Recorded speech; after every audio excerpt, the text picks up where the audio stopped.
किरण की झलक में मन इतना लग गया कि वो छूटता ही नहीं, उसमें एकदम तल्लीन ही हो गया।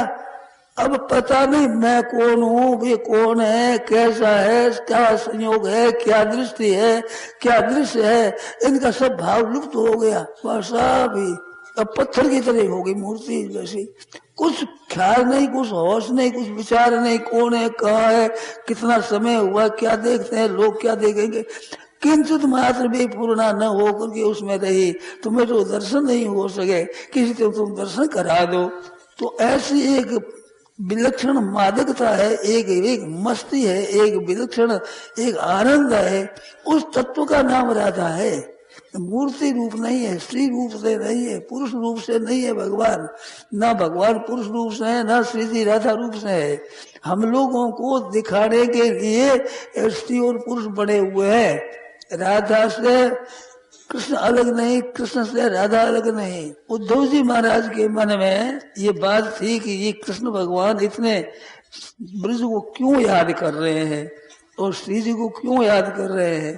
तो भगवान ने उद्धव जी को भेजा कि तुम जाओ, उनको कुछ सिखाओ, समझाओ। तो उद्धव जी गए वहां। तो उद्धव जी गए तो क्या किया, भगवान ने अपनी पोशाक पहना दी, अपने जो स्वयं धारण करते थे वही पोशाक पहना दी। तुम जाओ। तो वो पोशाक देखी तो सखियां सब इकट्ठी हो गई और बातें करने लगे। और फिर बातें करते करते विलक्षणता उनकी हो गई। तो वो ज्ञान देने लगे। तो खुद भूल गए ज्ञान बजाई डुगडुगी बिरे बजाई और ढोल उधो सुधो हो गई और सुन गोपियन के बोल। डुगडी की बजाई ज्ञान रही, जो उसको माना ब्रह का ढोल बजाए, ढोल में डुगडी की थी बेचारी, क्या उसकी पता लगे। तो इस तरह से उधे सीधे हो गए। और फिर महाराज जब भगवान के पास आए तो कहते हैं कि आप यहाँ बैठे क्यों, आपको ब्रज आपसे छूटा कैसे, ब्रज कैसे छूट गया आपका। ब्रज की भूमि कितनी विलक्षण है, उस भूमि के लिए उद्धव जी महाराज कहते हैं आसाम हो चरण रेणु जुषाम हम श्याम वृंदावने किमपि गुल्मलौषधीनाम या दोस्त्यजम स्वजन मार्य पतंज हित्वा भेजुर्मुकुंद पदवीं स्तुतिभिर्ब्रह्मज्ञाम। आसाम हो, ये जो गोपिकाएं है, श्री जी की बात तो दूर रही, जितनी गोपिकाएं है ब्रज की, इन गोपिकाओं का चरण धूली मेरे को मिल जाए, चरण रज मिल जाए, चरणों की धूली मिल जाए तो मैं क्या करूं। तो कहाँ जाऊं कि वृंदावन में जहाँ गोपिकाएं घूमती है, उन गोपी घूमती ढूंढती जो रज्जी उड़ती है वो पड़ती है घास फूस पर, तो मैं घास बन जाऊं। गुण तो सीधा नाम, छोटे छोटे पौधे, घास के पौधे, पत्तियों के छोटे पौधे, ऐसे उनमें कोई एक मैं भी एक घास बन जाऊं, तृण बन जाऊं। तो वहाँ उद्धव क्यारी कहते हैं, उद्धव क्यारी भी है प्रसिद्ध। तो वहाँ वो गुलमलता बन गए, वो घास के तनका बन गए कि जिससे गोपियों के चरणों की रुचि मेरे को मिल जाए।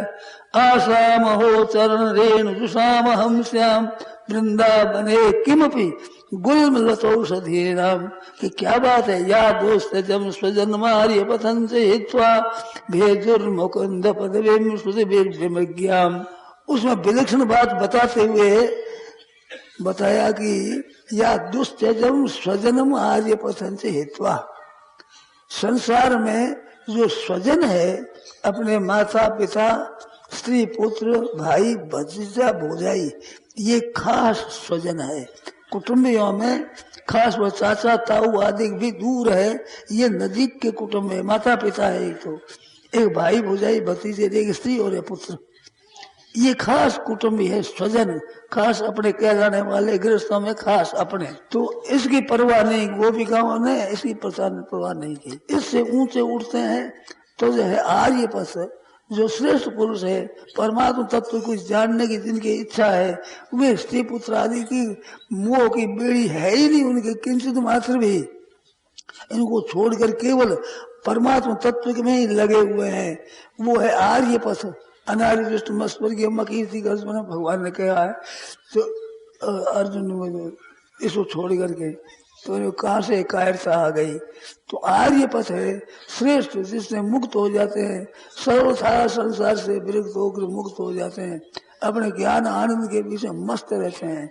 ये दो मार्ग हुए, एक स्वजन मार्ग हुआ, एक आर्य मार्ग हुआ, श्रेष्ठ मार्ग हुआ, जिसमें संसार का अत्यंत अभाव और परमात्मा तत्व की प्राप्ति हो जाए, ऐसा आर्य पथ है। अब दोनों को कहते हैं गोपिकाओं ने स्वजन पथ का भी त्याग कर दिया और आर्य पथ भी त्याग कर दिया।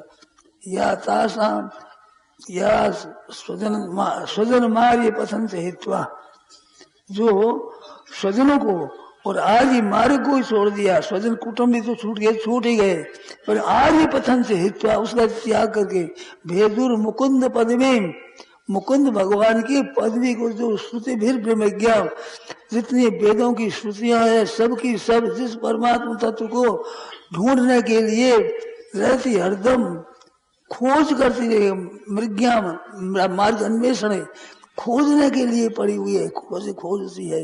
अभी तभी श्रुतियों ने पूरा पाया नहीं है उस तत्व को, ऐसे उसकी पदवी को भेजू मैंने धारण किया, उनका सेवन किया, मुकुंद पदवी को, जिन गोपिकाओं ने उन गोपिकाओं के चरण रेणु को सेवन करने वाला गुल लता औषधि तृण घास, इसमें मैं कुछ बन जाऊं तो उनकी रज्जी मेरे पर पड़ जाए तो मैं निहाल हो जाऊं।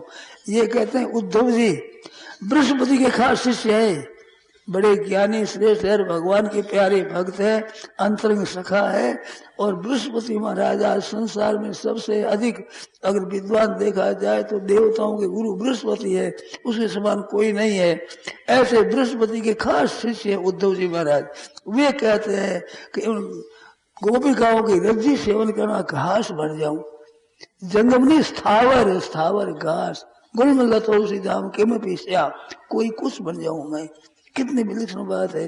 तो वे जानते हैं इस बात को कि गोपिकाएं कितनी विचित्र है, गोपी प्रेम की ध्वजा है, गोपिकाओं है, उनको भागवत में बड़ी विचित्र विचित्र बात लिखी है। ये बनचरी, इनको जंगली जंगली छोरियां है, गोपिकाओं है जंगल में रहने वाली जंगली छोरी, शहर की सभ्यता वाली पढ़ी लिखी की नहीं, बिल्कुल ऐसी। और व्यभिचार दुष्टा, व्यभिचार दोष है इनमें, जो भगवान की तरफ खींचती है, ऐसी होती हुई भी कितनी विलक्षण हो गई।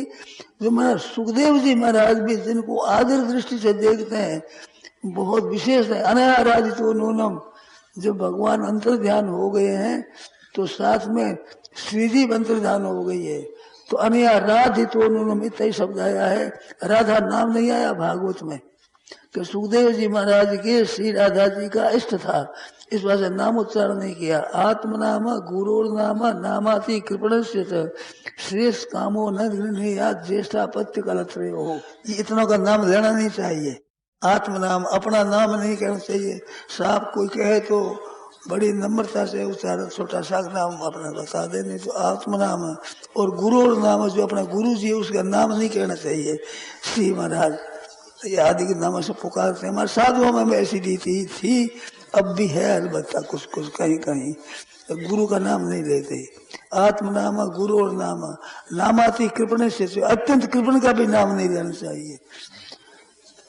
और ज्येष्ठ अपत्य, जो बड़ा लड़का है उस बड़े लड़के का मुंह भी लड़का पड़ा, उसका भी नाम नहीं लेना चाहिए। बीकानेर में भाइया ही कहते हैं, भाइया, बड़े लड़के को भाइया ना, भाइया भाइया नाम नहीं लेते। और नाम लेते तो दूसरा नाम लेते हैं, उसका जन्मजात नाम है वो नहीं लेते।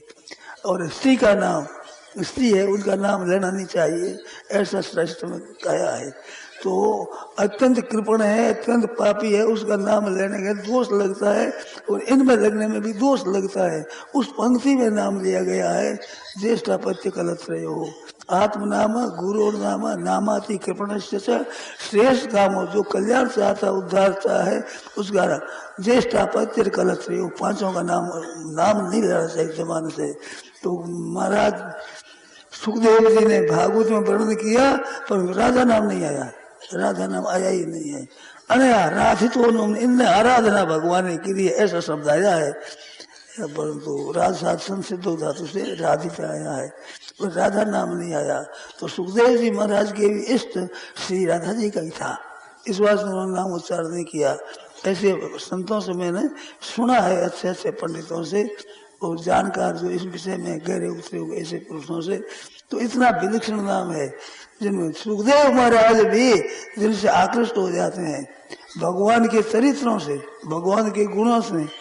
जन्मते ही चल पड़े थे। सुखदेव जी महाराज का जन्म हुआ तो भगवान से यही प्रार्थना की कि महाराज हमारा जन्म हो तो हमारे बाहर आऊं तो 12 वर्ष रहे गर्भवास में, माँ के गर्भ में रहे, 12 वर्ष तक रहे। बाहर आ जाए तो आपकी माया लग जाएगी, तो मैं गर्भ में दुख है वो मेरे को सुख है, बड़ा आनंद है। संसार की माया का जो दुख है उस दुख से बहुत कम दुख है, यहाँ पर आराम बहुत है, मैं यहीं रहूंगा, नहीं आऊंगा। फिर वो एक क्षण के लिए आए तो 84 सिद्धर के ही साथ में उस क्षण में जन्मे वे सभी विलक्षण ही हुए। ऐसे भगवान ने माया खींची थोड़ी, तो वो जन्म है तब जन्मते ही निकल गए। 12 वर्ष का बालक होता है ना जैसे हुए, तो वो चलते ही हुए। यम प्रव्रजंत मनुपेतमपेत कृत्यम दैपायनो विरह कातर आजुहाव पुत्रेति तन्मयतया तरवो विनेदुस्तं सर्वभूत हृदयं मानतोऽस्मि।